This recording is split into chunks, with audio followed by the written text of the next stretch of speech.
when we start the session, in the meanwhile, you can start get going about yourself and your Yeah, yeah. experience, and you Ankit, can yes, also. I will. Okay, okay. So, hello everyone. I'm audible. Yes.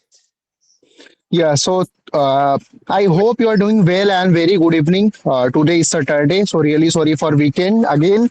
So, my name is Sunny Batwa and I'm community group leader of Salesforce Developer Group Gorakhpur.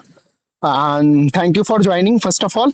And basically, let's get straight to the topic. Today's session is quite different and the special because we will discussing Salesforce architecture, especially focusing on the Salesforce architect strategy, design, and implementation approaches. Right. So our our guest for today is well-known expert in the field, Ankit Jan, as a Salesforce technical architect, having 10+ year experience in the Salesforce only, and he has worked with the multiple MNCs and bring a wealth of knowledge to this session. So, without further delay, I am handing over to Ankit. So, Ankit, please proceed, and thank you so much for accepting my invite, Yeah. and you can start. Thank you.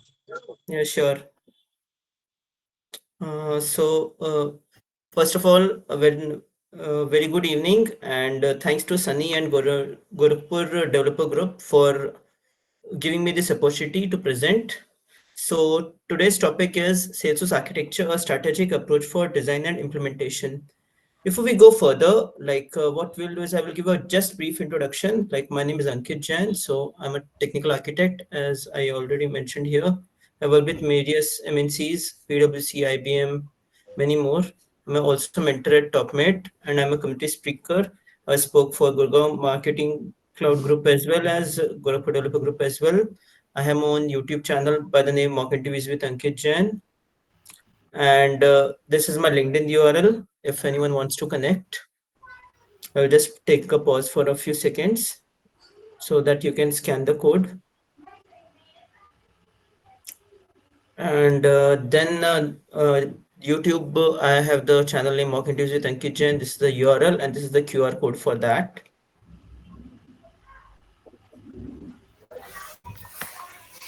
Uh, Now, this is a forward-looking statement. Uh, there would be few things that I would be talking about which might not be generally available, but is available in our DevOps. So, but make the purchase based on whatever is generally available. So this is like a safe harbor.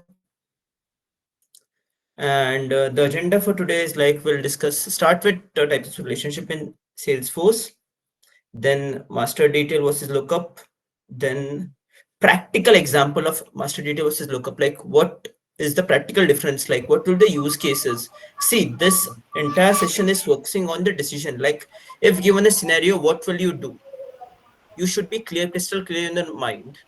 That is what is the intent of the session. And then we'll talk about various scenarios. Then we'll discuss on the choosing the decisions based on different objects, what is the what should be our thought process, and how would we make the decisions, and we'll go with some of the standard objects and we'll discuss on that. First of all, like Salesforce has many types of relationship. Few of those are like everybody knows, like master detail. Like, see, the use case for master detail relationship is like the child always have a parent, and the sharing model of child is always governed by its parent only. That is the use case that you will go with master detail. You would notice like I've written roll up summary and again striked it through. The reason being that should not be your decision. Like if suppose I want a roll up summary, I will create master detail. No, you will not. You will have to think in terms of what are the other aspects to that. Will the sharing be independent or it will be controlled by parent? Should I have the cascade delete or not? And other things around that. You should not be thinking just because of roll up summary, you should have a master detail. Next is lookup relationship. Lookup is like it might happen like you would have a child, but parent is not available, and it is loosely coupled. And By default, like if the parent is deleted, child still remains. So as I mentioned earlier, like child is should not be deleted if the and we have this kind of use case, so we can go with lookup, and it has independent sharing settings, so we go with lookup. Then hierarchical. Hierarchical is special only for user object, and our use case for this is around manager and employee. Like suppose I have a manager, so how do I link between those two users? For that, we have the hierarchical relationship. So this is these are like I think everybody knows about these. Junction object also everyone knows, I assume. Like we have to master details on the same on the master details within an object, and then we want to capture this. So we create when we have to master detail, it is a junction object. And again, like here is another like point which I would like to highlight before, like which is not mentioned here, is like the sharing of junction object is controlled by its primary master. Like there are two master details, one is called the primary master and second is called the secondary master. The OWD of this junction object is controlled by your primary master detail only. And the very common example is price book entry. I assume like everybody has worked, whoever has worked on the sales cloud would be very much familiar with this, like where the price book and where the product, price book can have multiple products and the same product can be available in multiple price books. So it is a junction object. Then there is something, the complexity starts increasing. External lookup. External lookup means like your child will be an external object. And how I get to know about this external object? External object comes into picture when you have the Salesforce Connect. Once you have that license, then what you can do is like if there is a like a object or the table that is available in their external system like SAP, and you want to relate it to whatever is in SF. Like there's an account in Salesforce which relates to your ERP customer object that is available in a SAP, and you want to create some reports, so you want to view the data without actually doing the in the transferring the data into Salesforce. Like on runtime, I want to do that. I don't want to store anything. So in such scenarios, I go with external lookup. Now the second is indirect lookup. Indirect lookup, the difference is like here the external object would be your parent. Like if I say like I have an invoice and I have an account. Okay. Then I can go with this indirect lookup relationship. Like the parent is an external. That is the important catch. So these are the relationships that are available in Salesforce. Any doubt as of now, like you can raise a hand or put it in the comment. So we know like, or you can unmute yourself and I can take a pause for a minute. Only if it is a small one. If it's a major, then I will have to take it up at the very end only. Any questions so far? Or I take it as a no and move forward?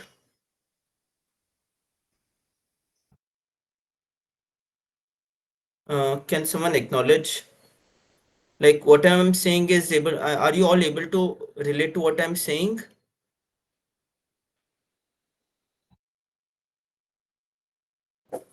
Yes. Okay, because I don't have your this opened, so that's why it's like okay, not a problem. Now, like what is the problem? The problem is like if I have master data and lookup, when do I decide? How do I decide? Like say get up, how do I know like what to do? So for that, these are the few points that you can consider. Like if you're thinking like I should go with master detail just because of roll-up summary, no, you should not. You have something known as free packages that are like DLRS, declarative lookup roll-up summary managed package is available, and there's another various packages that are available. Roll-up helper is another one, so you can use that. For that, you don't need to create a master detail just because you want that summary. And you think like if suppose I don't have, as I mentioned, like master detail in that the child is access is controlled by your parent, so it would improve the performance. Nothing like that. So there's no share table available. That is not your reason for just going with master detail. So if you look at Salesforce as well carefully, Salesforce is choosing lookup wherever possible. And whenever there is a scenario, like they have some special relationship, like if you take into account like a common interview question which you always hear in the interview, like what is the relationship between account and contact, we all say like it is a special relationship. Like an account can have multiple contacts, but a contact can also exist without any account. But if I delete an account, the child contacts would get deleted. Remember this question answer that you faced in the interview? That is a special relationship. So here as well, if Salesforce wanted, it could have created a master detail, but no, because Salesforce knows like it has, their data model has to be scalable. So that is the reason it kept a lookup only.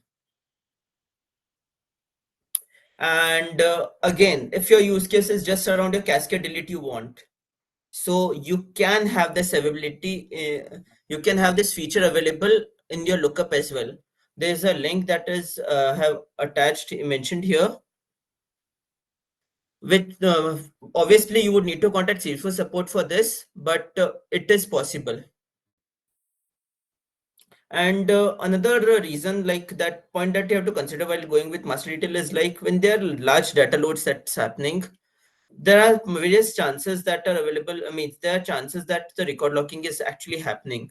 Like there's another like interview question that we face, like what should you do when you're dealing with master detail records to be inserted? So we group it by the parent and we try to avoid the locking error. So my take is like if you can have lookup, that would be much better because there's very less chances of record locking in that scenario.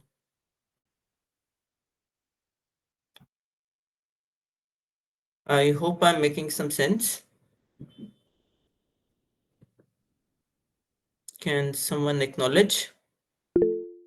I think there's a question.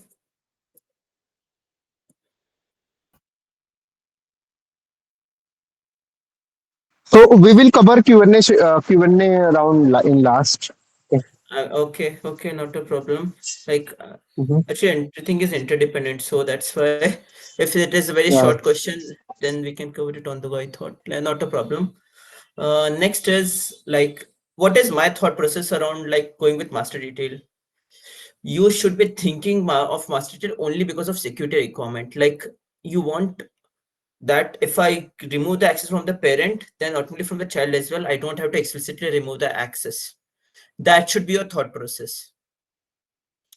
Otherwise, going with lookup is always preferred, and it's scalable as well. And what I mean is scalable, like there could be an outlier. Outlier means it is going somewhat against whatever is normally happening.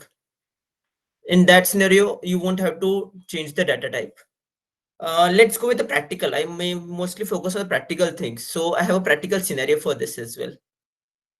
So like assume like there's a company and we are submitting, like we have something known as expense reports. I think many of the people would be familiar with expense reports, like Concur. Now many companies use Concur for that, and we have to data model it in Salesforce. So we say like an employee should be able to create a expense report, and each expense report must be linked to an employee, and whenever that employee leaves, the record should be deleted.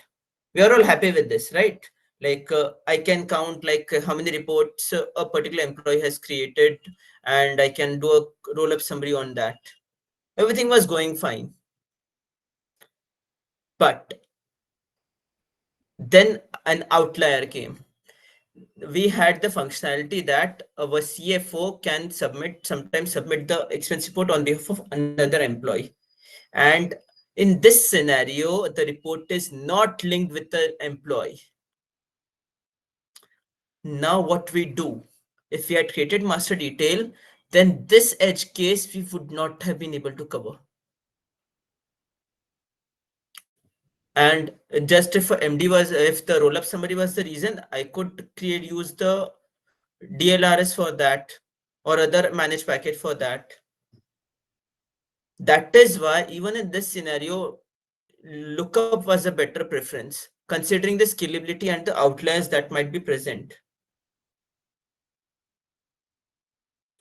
I assume like you are all are following it, right?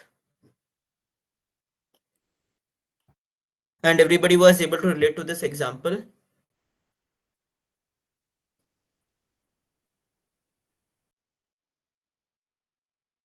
I take it as a yes, and let's move forward. Now I would like to just list few of the standard master detail relationships. Like only these are the ones that are available as of some release I found on the official doc. Opportunity to quote to quote line item, account to entitlement, service contract to contract line item, and this work order to work order line item. Yeah, one point I would like to, I missed mentioning at the start of my slide. I want to give credits to Jitendra Jha sir and Epic Servers for few of the content that I've used in the slides.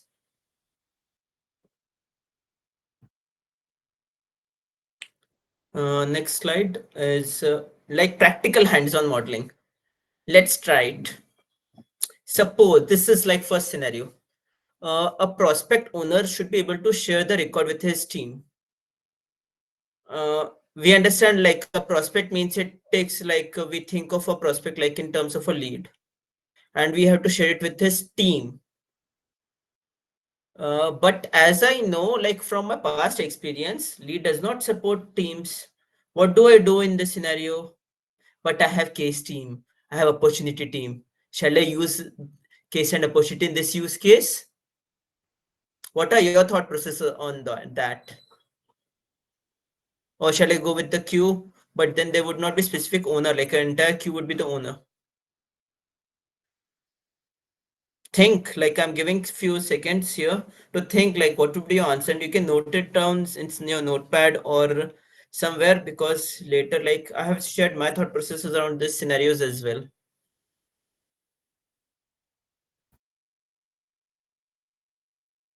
Now I'm going with the next scenario.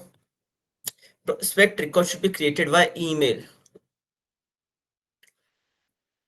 I have heard about email to case, but I have not heard about email to lead, as there's not out of the box functionality for email to lead. What should I do in this regard? Shall I use case so that I can utilize the feature of email to case and then make it work? Think and then put in your answer in your notepad, or you can note it. Like after a few slides I will discuss the whatever is my thought process around that.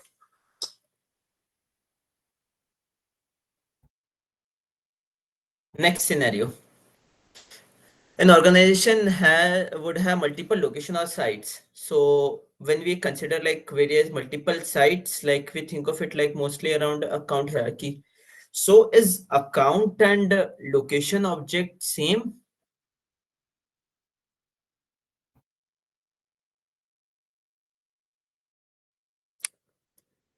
Like another few seconds I'm leaving for you to think like what could be your thought process.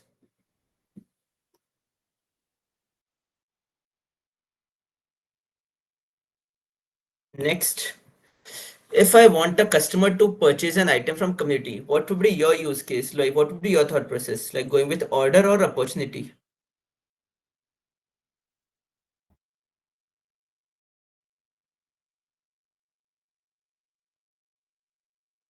Think like the intent of this session is like critical thinking, like to develop the mindset for doing the data modeling or architecting, doing the architecture part.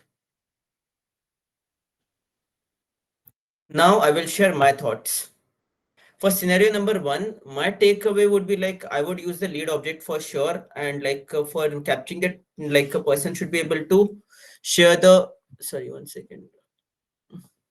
If a person should be able to share the records with his team, so I will create a custom lead team object, which will have the lookup to the lead record lead object, and then I will have a user lookup. I will create those fields, and then I would create insert it as the lead share object, like OWD, like I am using basically manual sharing. Or if there would be any managed package available, then I would try to utilize that if this requirement came to me, because there was some managed package which had the teams kind of functionality available for the objects which are not supported by default. Underneath, it was also doing the same whatever we are doing in, but the difference is like manage package, it doesn't count against your org limit. The object and fields, obviously, the data would still count. The second scenario is like prospect record should be created via email. So my takeaway would be to use a manage package. There is manage package available for doing this activity. And scenario number three, like we're talking about locations and sites. First, I will tell you what is a location. Location actually is your like a warehouse where the team performs the field service work. So if the like I would go back to the business and tell them like when they're saying about the multiple locations, I would confirm with them whether it's like a business operation or is it like a place where they have their warehouses or whatever it is. Based on that, I would take my decision. Now for scenario number four, order versus opportunity. My takeaway is like, see, opportunity is should be used when there's a negotiation involved or there's having some internal discussion within your sales team, and then you come back to the customer. Mostly, what I have observed in my uh, architecture journey is like opportunity mostly we use for B2B kind of a business where it's like two businesses are doing are involved and it's not a business to customer, like it's not a retail, it's a wholesaler kind of a thing. But if it is like a B2C use case, then I would go with order only. That are my thoughts. People might disagree with me or they have their own thoughts. It's an open forum, so everybody can have their own thoughts. Hey Ankit, I have a question. Yeah. Can you go to the scenario one? What do you mean by that insert lead share? Lead share is okay. Lead share is like a manual. Whenever we have the OWD as private, we get object share records we Yeah, can yeah. create. So lead share is the name. Like we have account share, it is like lead share. Okay, so are you saying that the way we have opportunity share, account share, the same lead share object, and we should use it to insert Yeah, somewhere? my thought process is that like you can manually create this, do this, or you can have a managed package which does the same functionality. But I will try to stick with the standard lead functionality only. I would not repurpose case or opportunity because prospect Hmm. means a lead. Yeah. Case is like a support tickets and something like that. Opportunity is like your deals. It doesn't match. So you have to think on the business terms what exactly it needs. There's a slide which will cover what Mm. should be your thought processes around the things. Again, there is one more crucial point, I guess. Cases and opportunity are actually existing records in our Salesforce, and lead is not yet converted. So basically, a converted record and not converted record. So that should Yeah, be again we should consider yeah, this. exactly, exactly. So there's like a slide which I will cover, like it's after one or two slides, I guess, Yeah, yeah, sure. where I will mention around the things like what we need to consider. These are Yeah. just traps actually. I want to think, I want to know like what are your thought processes. So I will, yeah. Now, like if you are choosing the standard object just based on technical capability, it is an anti-pattern. Anti-pattern means you should not follow me, do these things. Like you should not be thinking about the objects to use based on the capability. Suppose Web2 lead is available for that reason, I'm using that. No. What is the business case? What exactly I'm trying to capture the information? That should be my thought process. And then again, based on this, yeah, it's kind of reworded. And using record types again for all the scenarios isn't the right thing to do. And around the record types, I have a further slides on that, which would cover that. And again, case of opportunity, you should not be using for prospect because it does not support team or email to lead. That should be not your decision. And each standard object has their own purpose and use case. Think from the business lens. And the reason, if suppose you repurpose an object, then you get blocked on the further functionality. Like taking an example, if I use for case for that reason, then other scenarios that I have, email to case or your SLAs for the case, that might get impacted. And again, like if I said other managed packages that are available, again, those everything works on the standard objects only mostly. So like if you're repurposing, the technical debt would be too much huge. So not recommended. I hope what these slides covered your questions, Yeah, like Ankit. whoever asked this. Yeah, I have again one question. So when you say we should use a managed package, but isn't it like a thought comes in your mind that can we try with any customization? And if it is not possible, There's, then we should go. I will tell you the reason. Like there's a second last slide that Okay, I will talk about okay, that. okay. Everything like is like what I'm saying in is considering the business has enough funds, and like considering the scalability or the org, from that purpose, like from that lens, like everything has their own priority. And while making the architecture decisions, our focus should be like technical debt and not putting the funds part. Funds part, like you talk to the business. If business says like you don't go with the managed package, then you should document that in your decision guide. That this was a decision that was taken in by the business considering this reason. Because in the end, if the org is not usable and there are too much technical debt, the questions would be on you because you're the technical architect of that project. So you should have something to back up yourself. Hmm. Okay. So, like we have talked about the anti-patterns. Now we'll try to understand few standard objects and what exactly they represent. Like we'll start with a campaign. Like campaign is like we are running a campaign for some advertising kind of a thing.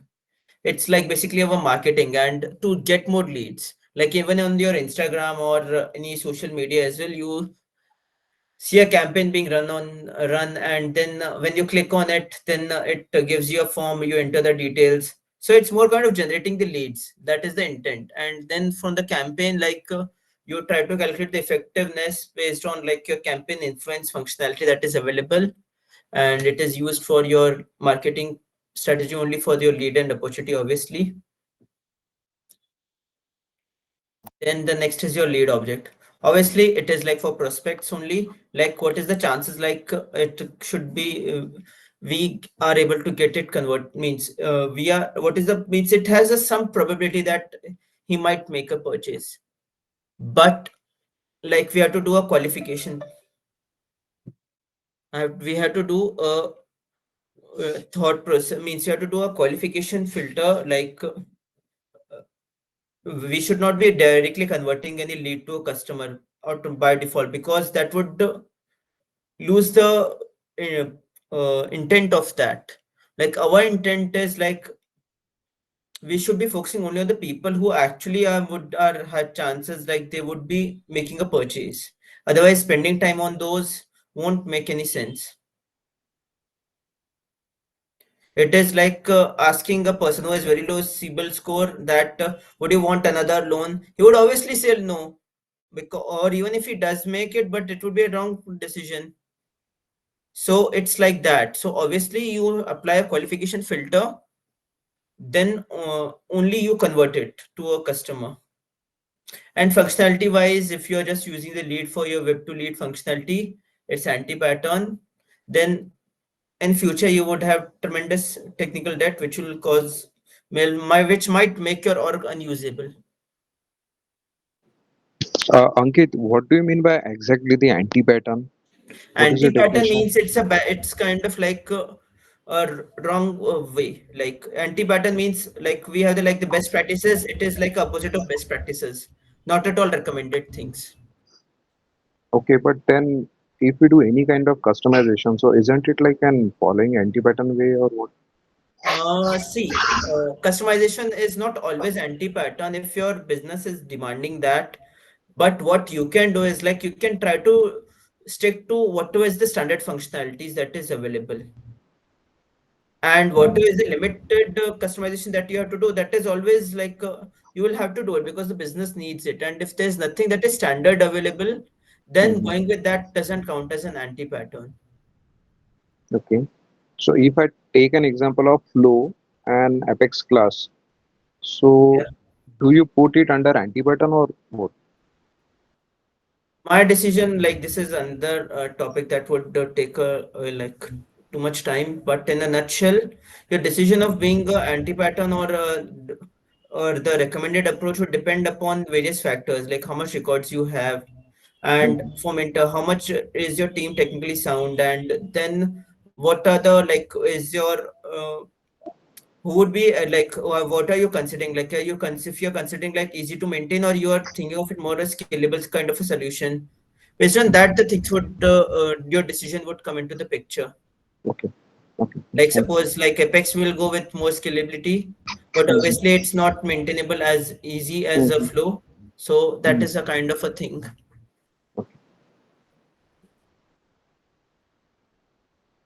And the next object is account. Account is very important object. Account means a business mostly, or a person. Very rare scenario where who is not associated. Like if he is not a company, then they might be existing as a person account as well. And their implicit shares and implicit accesses the access that you get. Like suppose if you're accountant opportunity, then if you have access of a account, then automatically you get the access of child opportunities at the read level. And if suppose you have access of the opportunity, then you get read access of the account. So these are like some special security capabilities that you get with the account. You can obviously create the account manually, as well as like you get the it via converting the lead. It is like, as I mentioned, it's like account share you get out of it. And like case contact opportunity, this access also is governed by account, like it is like very important. And account also shares like you have the capability of enterprise territory management. What basically means, it means is like you have a bigger, like what you're doing is like a very large area to cover. You're dividing into small units where you have a specialized person like whom you know is would be able, means whom you want, like he can generate more sales, so you share that we assign that sales rep to a particular territory only, so that he is more effective in that way. So in that there are various things. Enterprise territory model is a big topic in itself, but in a nutshell you can consider it like a we are trying to divide the whole area into small units and deciding who will get access to what data based on some criteria. We call it like territory assignment rules.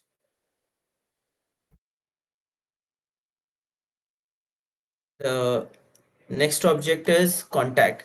Contact is like your employee mostly, like who is normally associated with an account. And we also have the contact relationship with opportunities as well. And whenever we want to enable like customer community, like you have a contact, on that contact you enable it as a customer user, and it is able, that person is able to access your community. And directly also you can create it, also a lead conversion method you can get that.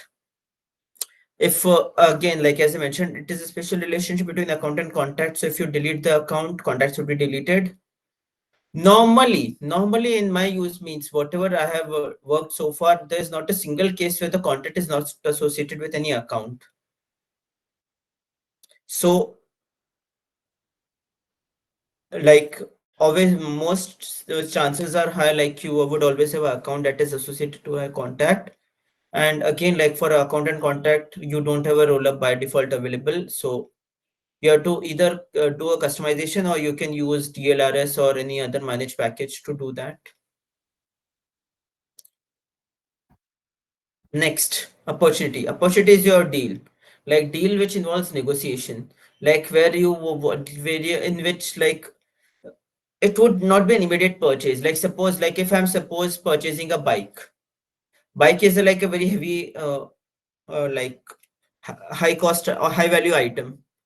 So I won't be making a purchase immediately. There would be further discussions with the dealer, and then I might do the purchase. So in this, whenever you use opportunity, there are chances there might be multiple people involved. So there's a team selling feature available, and you do a forecast on the opportunity. You have the various stages that are available.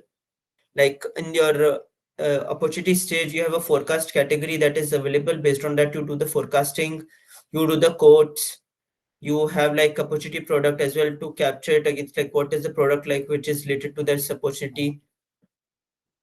So like that, there are various things that means this is kind of a use case where you would go with the opportunity. Next is your quote. Quote is like it's your quotation. So it's normally around your calculating the and doing estimations. Like if I take the example of a bike, then I would ask the sales representative for a quote. Like what is the charge means, what is the different combination, or he can somehow adjust the price, take some exceptional approvals. And he mentions like if suppose a footrest would cost this much rupees or this much, or if I go with the upgrade the model, this would be the cost. So like there are chances like a sales rep creates multiple quotes so that he can show me the different products and offer different discounts. And whenever if I'm satisfied with the quote, then I click on sync opportunity button, so it syncs the details. And then by default, we have the functionality of creating a PDF quote with a very basic functionality, and we can even email the quote as well through the standard functionality that is available.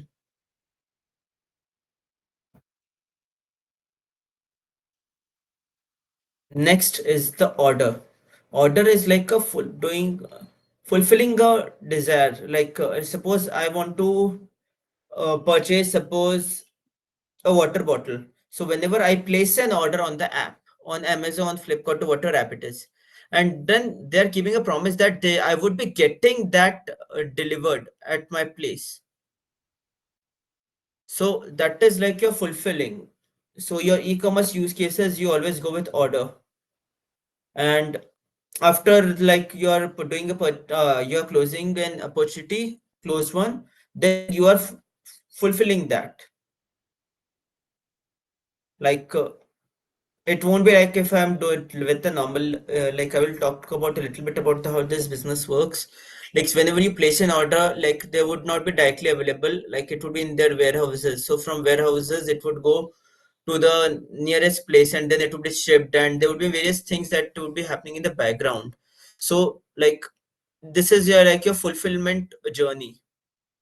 So order is like you are giving a promise that you would fulfill this item after it's purchased. And order also supports reduction order. Like people who are not familiar with reduction order, this is like what it denotes. What actually happens is sometimes after delivered, I want to cancel few of the items. Like suppose I've ordered 4 items, then I say like I want to cancel 2 items out of that. So in that scenario, reduction order gets created. So this functionality is also available in Salesforce. You have to enable it just. So this is around your order object. Then asset. We've often heard about like asset versus liability in commerce kind of terms, but here asset what actually denotes is like it is like a protection services that are installed. Or you can say it is an instance of your product. Like suppose I have a phone, and once it becomes my phone, then it is an asset to me. It is my inventory. If I talk into in commercial terms. So if you want to capture the specific information about products and services, you would always use asset. Asset as a lookup to product, so you can link the product. So you can also call it like an instance of your product as well. And that asset can be from same company or competitor, anything it can happen. And you can have a hierarchy, like it has a self lookup, so you can have multiple assets under the same one.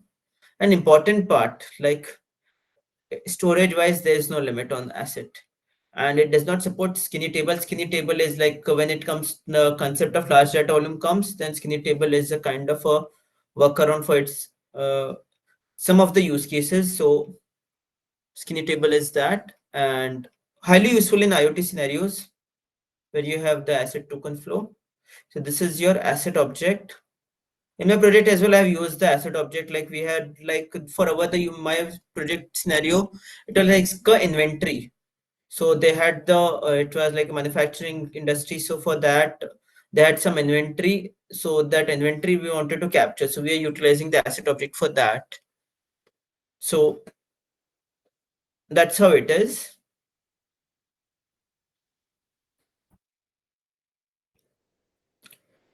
Next is the entitlement. Entitlement is like you have like a SLA in place. Like you get SLA kind of a cases like this ticket has to be resolved within 2 hours or 2 days. So this is like a service level agreements. There's an agreement made by your company that this ticket would be raised in a particular duration. So for this kind of a use cases, they are entitled to get this kind of a service. If suppose I'm a gold partner, then I'm entitled like it has to be resolved within 1 day. If I'm a silver partner, then I would have like 2 days to resolve this ticket. So this kind of a use case where you have like a legal abidance, like yes, I have to adhere to this one because otherwise it is breaching the legal agreement. So in such scenarios, I go with the entitlement object.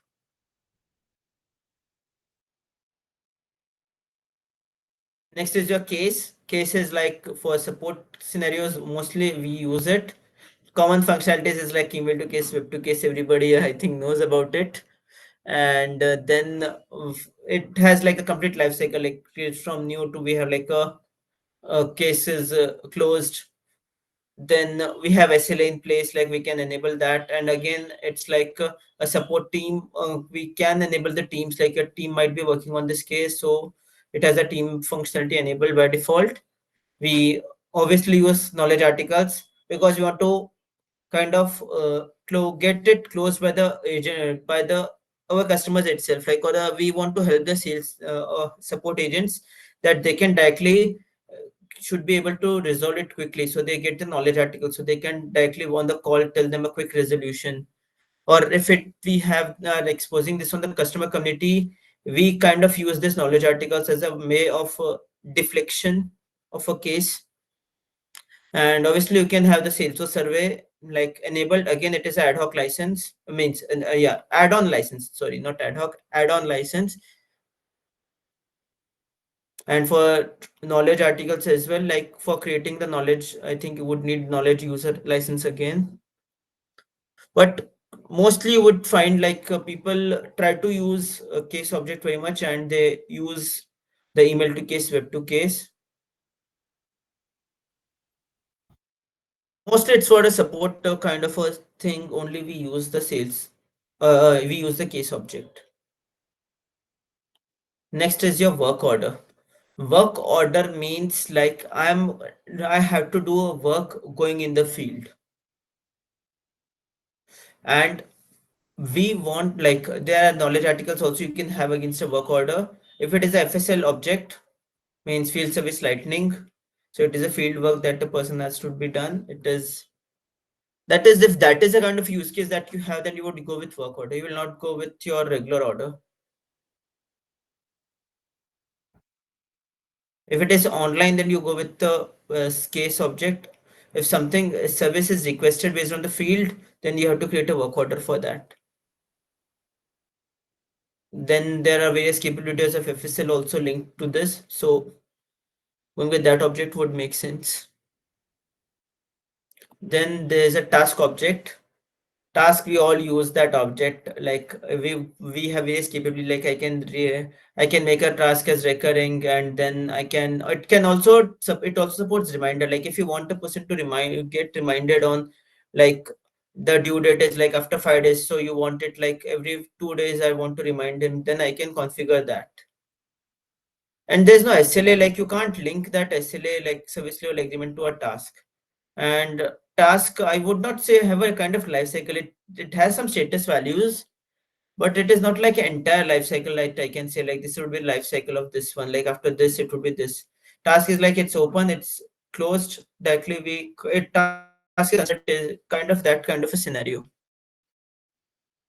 It either it's open or closed. In progress, like normally for reporting, we don't actually consider it like kind of a actual life cycle kind of a thing. Then contract versus service contract. Again, these are highly confusing. Contract is like your sales agreement. Like whenever we are doing like a purchasing a product, like suppose I am having a contract with you that I would work with you for a particular duration, then that would be a regular contract. Service contract, it's like for warranties, mostly we use with the service contract. Service contract again is mostly like dealing with FSL functionality. Contract is in your sales cloud. And normally in my scenario, like in my project scenarios, I have used service contract with the work orders only. We try to use the contract object with the orders, and on whenever work orders involved, we go with service contracts. Because like it is denotes kind of like I'm providing you service for this particular duration. It is kind of that kind of sense. Contract means like you cannot use these things like NDAs and all. It is a kind of your contract. It's not a service contract. So we covered a few of the standard objects. There are a lot of objects that are available, but I tried to focus on the limited ones for now. Then will like I mentioned earlier in the slide, like record types are not a solution for everything. Now the question comes, when shall I go with a record type and when shall I go with the custom object? Suppose like we talked about the case. So if suppose I have a different kind types of cases, like it's like the same thing I want, like same validation rule, same trigger, everything kind of same, but the picklist values are just different. Like suppose like if I have a case that is raised in suppose Argentina, I have only 3 picklist values. If suppose it is raised in India, it is like 5 picklist values. But in the end, like it is the same support ticket only or a service request only. Then shall I create a different object for that? Absolutely not. You should always have a same object if the business process is the same. Means it's like it's solving the same purpose, that same thing you want to store. Variants you're trying to store, then go with record type to do the segregation. Otherwise, using the record type is recommended. Like it also sub help, like obviously reporting wise, like instead of reporting on multiple objects, single object, it's easy. And duplicacy is easy to read, means it is quite less, like as I see it. Then when do I go with custom object if it's entirely different? Like taking into example, like there's an example I have in the next, like I have created a scenario for this as well, so I will show that. Custom object, like you want to keep the FLS and everything different, your OWD would also be different, but for your record type the OWD will still remain the same. So think what is my use case and then decide like whether I should go with record type or I should go with custom object, because the wrong decision would mean a lot of technical debt. Now I will go with a practical scenario. Let's yeah, this is a like, kind of rule of thumb that I also thought like I will just show it. Like if it's same kind of data with only layout and process differences, go with record types. If it's like entirely different, go with custom object. uh like this is a sample scenario. There was a company like Tech Solutions, which are having two kind of service requests. One is like a sales inquiries and other is like for support. So they want to have this in Salesforce. So what should be our thought process? First approach that we have is like record type. Like in both the scenarios, like I want the escalation and everything should be in place. Although values could be different, but I would need those processes. Both of them I would be handled by the same person, set of users only. The same I will have the same staff that would be utilizing it. So for this scenario, Only field wise, I think it is different. If I get a sales inquiry, then I am concerned mostly on the budget and when are you making time to make a purchase. The person would call you on the phone and ask you, sir, when are you expecting to purchase this thing? If such is the scenario, then you would can capture this information in your sales inquiry record type only. And another part I want to mention it, like for page layout use case, if you're trying to go with the record type, never go with that. You have dynamic forms with through which you can handle these things. So record type should always be based on the scenario, like you have the same underneath, you're trying to capture the same information, but there's just a small variant. Then you go with record types. So this first approach was like record using record types, easy to maintain, and that is recommended for this kind of use case. But if suppose I created different objects, then I will have to replicate everything. I will have to create a custom object, set its OWD, again have this checking mechanism in place so that I can share the same information with that people. And then again for reporting, I would have to again report on multiple objects. Why?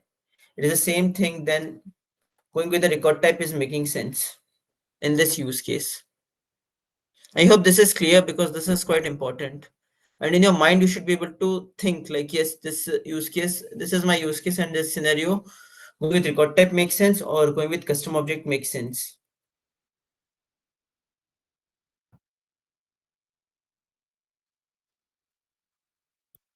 I take it like in the sense like things are clear and I'm moving forward. Next, it's around the like this was the slide like I thought like I will cover. What should I think when I'm doing data modeling? If suppose I already know like there's like a more than 5 million or 10 million records that are to be loaded in the system. Shall I go with standard object? No. Reason being, the intent of a Salesforce is mostly kind of a CRM. And if you have large data volume, then the performance would degrade and you would not be able to utilize its true abilities. So the recommended approach is like when you get a large data volume kind of a scenario, you have to ask like, what is the source of truth of this one? Whether the source is externally, like the source of truth of this is like through external systems. If yes, store externally only, and whatever relevant data you want to just migrate, just capture that in your Salesforce. Don't migrate every entire 10 million records in your Salesforce. And again, like if you want like on runtime only you want the data, obviously go with external object. Don't think like I should migrate everything to standard object. So as a decision guide, what you should be thinking is like, if it's not a large data volume, it's like a normal moderate data volume with standard one. But if suppose standard object does not have the standard, means it is not fitting in the data model of standard object, what shall I do? I should prefer using an app exchange product. Why? Because I am not consuming the limits at that time. Like when I go with my own custom implementation, I am consuming the standard object and field restrictions that are available, means that would I would be encountering. So preference would be standard object first, then the app extension, then you go with custom object.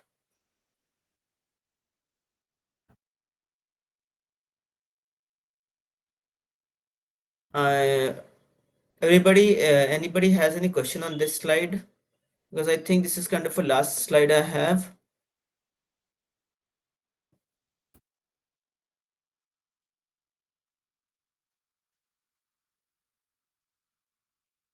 Yeah, sorry. What is the for external object and the EDW? So what is the difference? See, what might happen is like not all data you actually want to relate to in Salesforce. Like suppose I have the scenario like I don't want to, like I want to keep it outside of Salesforce only, and I really don't want it to be loaded. Like taking into example, like I have some case records which are like more than 2 or 3 years old. Does it make any sense of loading those data into Salesforce? No. It has been 3 4 years. It can't happen like after 4 years, like you have a customer calling in back for something. Very rare chances. So what you do is that you archive this data and store it externally. Are you able to means? Yeah, Uh, thank you. Yeah, yeah. So what the thing is like you should be always keeping the relevant data inside of Salesforce only. See, Salesforce is good as a CRM, and if you suppose or consume all the technical limits or you make too much technical debt, you won't be able to utilize the true power of Salesforce. So that's why like the recommended approach you have to follow like go with standard objects, then app extend and then custom object. There might be push from the customers or your own company that go with the customization only, don't go with app exchange solutions. So in such scenarios document that and then move forward, like do as they say, so that in the end like you're not to be blamed. You can clearly say like I documented this decision and this was a go ahead from your side. So but you means you would have to explain it like when you're going with app exchange solution, you have to tell them like what are the benefits you're getting in, and you would get the extended support and you might be able to save the time, your time, like timelines are sometimes more critical. So going people go with app exchange, or they want to prefer like take let me give an example. Like suppose you have a requirement of doing some archival kind of strategy, like you want to create an what you want to do is like create a functionality of like archival, like you want like standard functionality like where I should be able to archive the records and whenever I want to pull it back I should be able to do that. So if I have to do the custom development, it would take too many days for me, even months. And then as well, it might be possible like I might lose out on some of the edge scenarios. In such scenarios, I go with some app extension products like which are industry wide use, like Own Backup or Oda Seva, or there are some others as well. So that should be your thought process. You have to evaluate everything, like whether timelines is more important or is it like we can wait, or pricing is more important. So nothing is 100% good means perfect in architecture wise. Mostly it's all around your trade-offs, what trade-off you can do and what you cannot do. So based on that, like everybody has their own thought process on the data modeling, and that's it. Like we can go with the questions.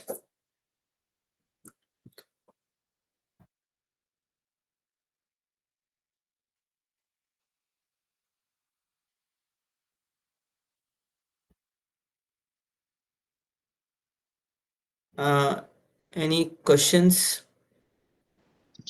Hi, Ankit. guys?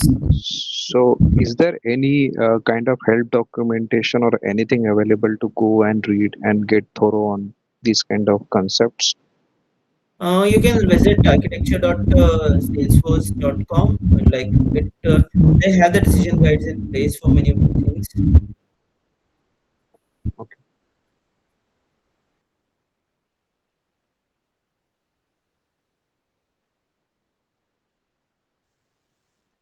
Guys, do you have any question?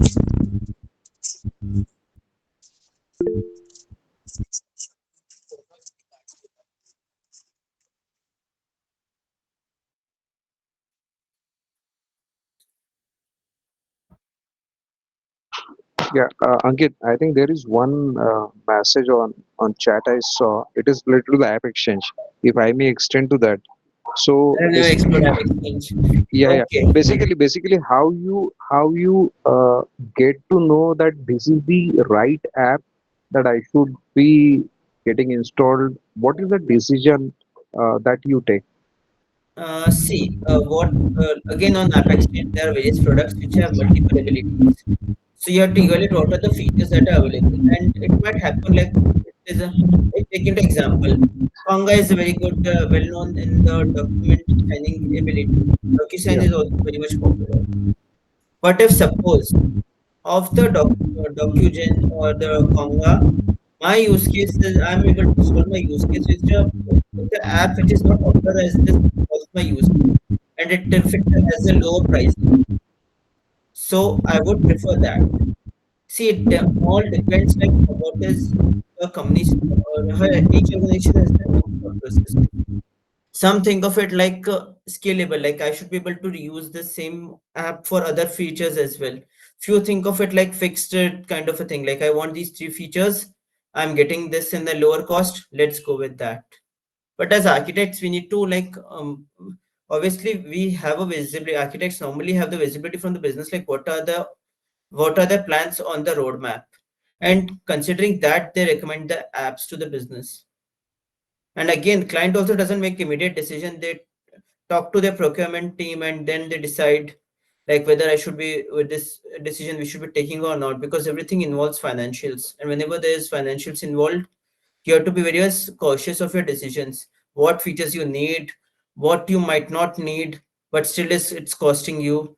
So these kind of things you need to have the clarity in mind and then make the decision.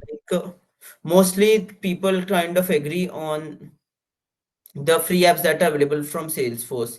Like in my project, I use the streaming monitor free app exchange app that is from Salesforce itself. DLRS is again a free app from Salesforce. So prefer people prefer like Salesforce Labs applications because they are free.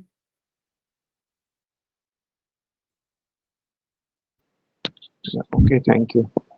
After what experience one can become architecture architect from developer? What are the good resources to reach out? See, I would say like experience. It might happen like every not a fixed experience level. I would say there are people like who have got the right exposure early in their career and were able to get the length and breadth of the Salesforce platform with 8 years experience itself. And you might find some people even with the 10 or more experience who have not got the chance to explore the length and breadth of the platform and have not kind of got the clear mindset around the architecture part of things. You need to think of like a use case and what are the how it can be solved, what are the different solutions, then you evaluate, do a comparative study. And talking about good resources for me, like architect.salesforce proved good to me, useful to me. And then a book by Tamim Behri helped me a little bit more in my architecture journey. And obviously well architected workshops that was organized by Gaurav Khetrapal sir in various uh, events also helped me a lot. And interacting with my mentors obviously have a very important role.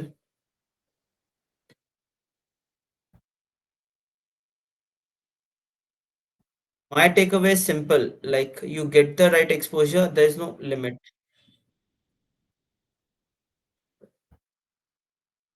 If small business want to implement Salesforce in their business process, how do they get started?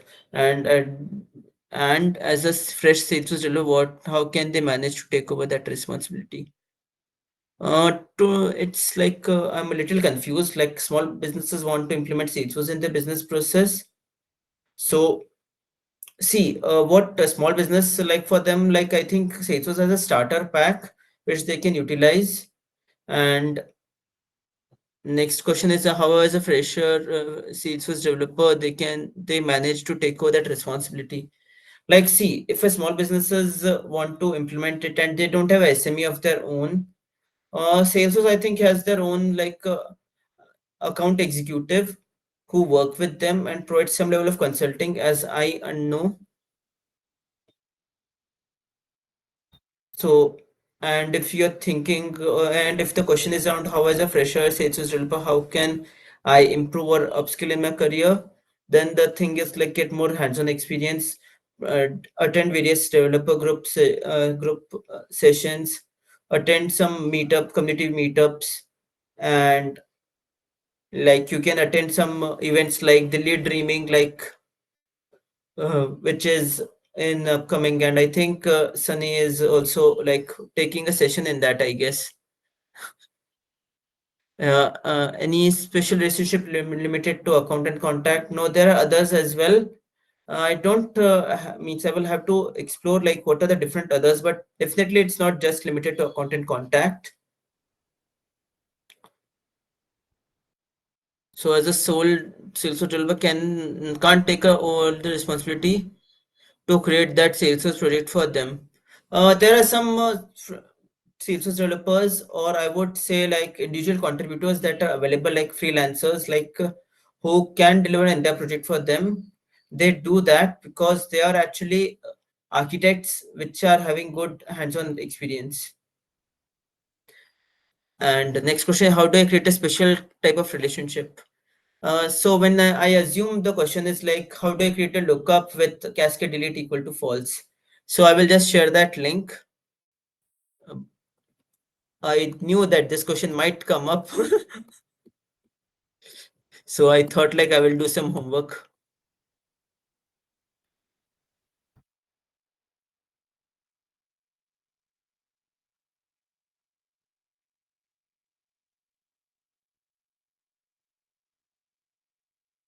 Yeah, this is it.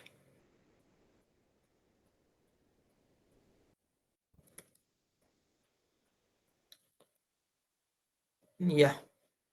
Any other questions? So what do we call that relationship between account and contact? What I would say, it is a lookup with cascade delete equal to true. That's what I call it. Do we call it only special relationship?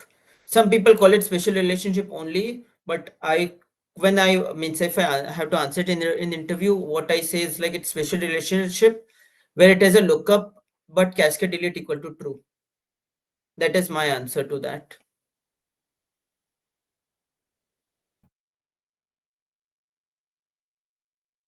Hope that answers.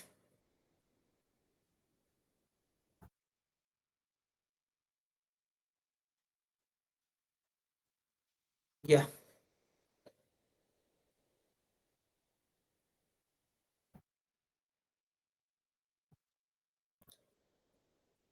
Mm.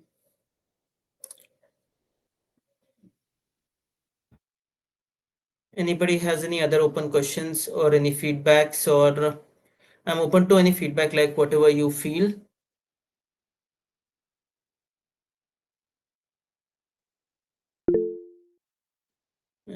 Yes, Arjun, you can speak up. Hello, Ankit Jain. Well, my feedback for you is like, as always, you are great. I really love your presentations. Like, when you integrate them with memes and all, and that is so funny, and it takes all the attention that it requires. So, really amazing content, amazing delivery. Really hats off to you. Okay, thanks a lot. Yeah, Ankit, thanks for the time, especially on Saturday, and two thanks to Sunny as well for arranging and organizing this kind of webinar. So it means a lot. I could see that my 90% of day-to-day work is actually resembling with what you today explained in just 1 hour. So it was all from the Service Cloud, Sales Cloud, CPQ, Experience Cloud, Conga, DocGen, everything. So it was very nice to meet you and hear back something from you. Thank you so much. Become like I always try to make it more practical. Like if suppose I'm a student, like the session should be like I'm automatically getting, like I don't have to specifically mention that you take attempt means you hear me out. It should be like automatically it should happen. Real time project. Okay, we can give it a try. Actually, the problem with this is real time project. It would be take too much time consuming. So that is the constraint. But yeah, we can give it a try. And actually, I did record one small real time means a small portion of a project in my one of the YouTube videos. It's around the sample project of to do list, and which I use the UI API. If needed, I can just share that link. Ankit, and before to just leave today, so can I just ask you a favor? Can we have some kind of webinar related to anti patterns and design patterns, something like that in future? Yes, we can have it. I would love to have it. Like I actually was planning with the Apex design patterns as well, shortly, but I thought like I will take some time, and but I thought like this is more important. So let's cover the architecture first, then we'll focus on the data model, means design patterns. Like in design patterns as well, like there are various aspects. One is your Apex design pattern, and another is your integration pattern.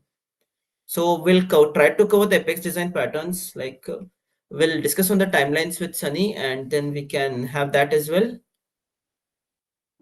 Or maybe Sunny can like we can think of a few topics, and then we can kind of have a 2 hour session, I think, based on like availability and other constraints, which in which we can try to cover more topics.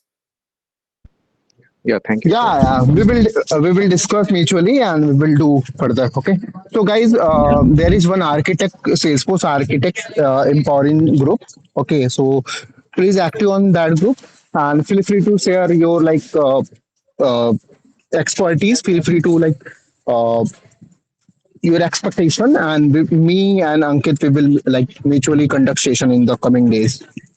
Okay, and again, thank you so much, Ankit, for coming, and thanks, especially thanks to you accepting my invitation again and again. And let's grow together, let's empower together.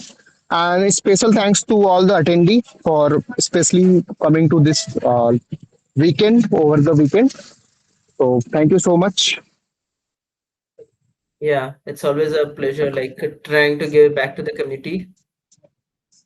Yeah, Yeah. it was very detailed, and you covered almost all the basic need, all the objects which are we are using.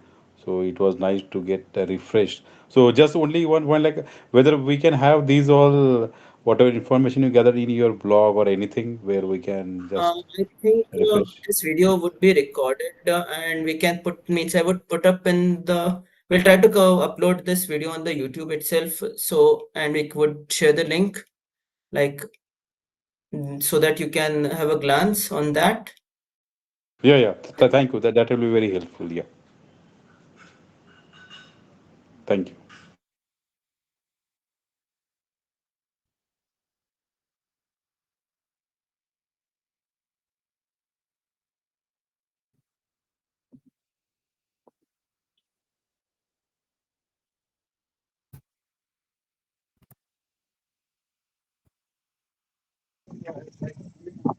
Okay, thank you, guys. Thank you, Ankit.